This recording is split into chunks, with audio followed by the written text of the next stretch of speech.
লটারিতে টাকা পেতে গেলে বন্ধুরা তোমাদের কিন্তু অনেকগুলো দিক কিন্তু দেখতে হবে। তোমাদের কুণ্ডলী ভালো করে বিচার করে দেখতে হবে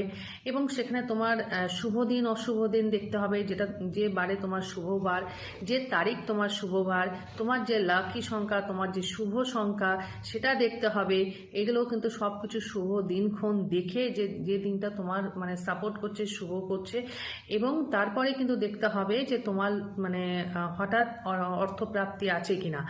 ঠিক আছে, যে তোমার লটারি প্রাপ্তি যোগ আছে কিনা, সেখানে তোমার রাহু কি কি ফল মানে কি পজিশন আছে, বৃহস্পতি তোমার কি পজিশন রয়েছে, সেই জায়গাটা কিন্তু তোমাকে মাস্ট খুব ভালো করে ভালো জ্যোতিষ দিয়ে গণনা করে তারপরে কিন্তু তুমি লটারি প্রাপ্তি পাবে। এই না যে তুমি লটারি কাটলেই কিন্তু টাকা পাবে, কিন্তু দেখো কত মানুষ লটারি কাটছে, তার মধ্যে খুব কম সংখ্যক মানুষ কিন্তু লটারিতে টাকা পাচ্ছে। তো সেটা তোমাকে কিন্তু দেখতে হবে। আর গাড়ি বাড়ি তোমরা তারাই করতে হবে যাদের বৃহস্পতিতে চতুষ্কোণ থাকে হস্তরেখায়, সেটাও দেখতে হবে কিন্তু তাহলে